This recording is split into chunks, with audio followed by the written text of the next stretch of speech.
8 தாசில்தார் கடத்தப்பட்டிருக்காங்க. எல்லா ஊர்லயும் சொல்லி வச்ச மாதிரி 1.25 மணிக்கு கடத்திருக்காங்க.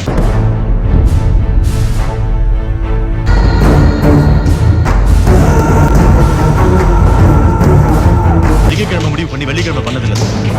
பல வருஷமா திட்டம் போட்டு பண்ண.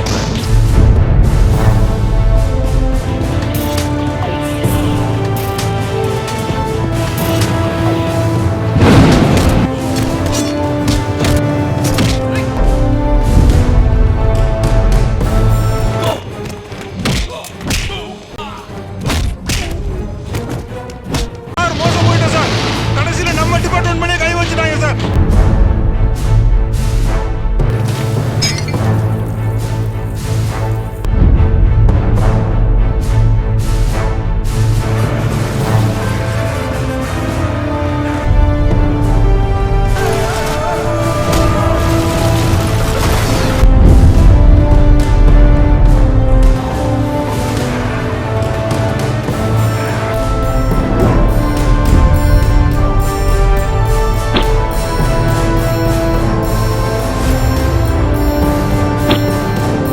கேப்டன் விஜயகாந்தின் இளைய மகனான சண்முக பாண்டியன் சகாப்தம் என்ற படத்தின் மூலம் ஹீரோவாக அறிமுகமானார். 2015 வெளியான அந்த படம் ஹிட்டாகவில்லை. மாவீரன் என்ற படத்தில் நடித்தார். இது சென்னையை தவிர மதுரை மற்றும் பல மாவட்டங்களில் பேசும் படமாக அமைந்தது. விஜயகாந்த் உடல்நிலை காரணமாக சரியான படத்தின் மீது கவனம் செலுத்த முடியவில்லை. இதைத் தொடர்ந்து சில இடைவெளிக்கு பின் சரியான படங்களுக்கு காத்து கொண்டிருந்தார். அப்படி அவர் நடித்த படம்தான் படைத்தலைவன். இந்த படத்தை யு அன்பு இயக்கியுள்ளார். படத்தில் கஸ்தூரி ராஜா, முனிஷ்காந்த், யாமினி சந்தர் மற்றும் கருடராமர் ஆகியோர் நடித்துள்ளனர். ஒடிசா மாநிலத்தில் நடந்த உண்மை சம்பவத்தை மையமாக வச்சு யானைக்கும் ஹீரோவுக்கும் உள்ள பாச போராட்டம் தான் இந்த படத்தோட கதை. இந்த படைத்தலைவன் படம் மிகப்பெரிய வரவேற்பை பெற்றது.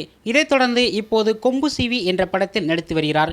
அந்த படத்தை வருத்தப்படாத வாலிபர் சங்கம், ரஜினி முருகன் போன்ற படங்களை இயக்கிய பொன்ராம் கமர்ஷியலாக உருவாக்கி இருக்கிறார். இதைத் தொடர்ந்து இந்த படத்தில் முக்கிய வேடத்தில் சரத்குமார் நடித்துள்ளார். இதைத் தொடர்ந்து படைத்தலைவன் ஆடியோ வெளியீட்டில் சண்முக பாண்டியனை வைத்து ரமணா 2 எடுக்க முடிவெடுத்துள்ளதாக AR முருகதாஸ் கூறியுள்ளார். அதைத் தொடர்ந்து RK செல்வமணி, கேப்டன் பிரபாகரன் 2 எனக்கு மிகவும் ஆர்வமாக இருக்கின்றது. சண்முக பாண்டியன் மிகவும் இதற்கு சிறந்த கதாபாத்திரமாக அமைவார் என்று அவரும் ஆடியோ வெளியீட்டில் கூறியுள்ளார். ஆனால் இந்த படங்களை தயாரிப்பதில் சில சிக்கல் காரணமாக இயக்குநர்கள் தயங்கின்றனர்.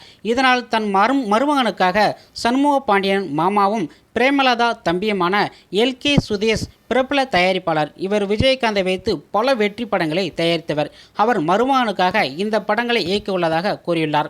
படைத்தலைவன் ஆடியோ லஞ்சில் சொன்னபடி AR முருகதாசும் இந்த படத்தை இயக்கியுள்ளார். இதில் சண்முக பாண்டியன், RK சுரேஷ், ஜெகபதி பாபு, யோகி பாபு, இதில் AA தோற்றத்தில் கேப்டன் விஜயகாந்த் மற்றும் சிறப்பு தோற்றத்தில் ராகவா லாரன்ஸ் நடிக்கின்றனர். இந்த படம் கூடிய விரைவில் வரும் என்று எதிர்பார்க்கப்படுகின்றன.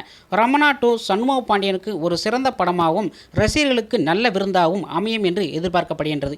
ஓகே நண்பர்களே, இது போன்ற தகவலான நியூஸ்களை நீங்கள் தெரிந்து கொள்ள NP நியூஸ் சேனலை சப்ஸ்கிரைப் பண்ணுங்கள், லைக் பண்ணுங்கள், உங்கள் ஃப்ரெண்ட்ஸ் அனைவருக்குமே ஷேர் பண்ணுங்கள். இது போன்ற வீடியோவை நெக்ஸ்ட் வீடியோவில் சந்திக்கலாம். நன்றி, வணக்கம்.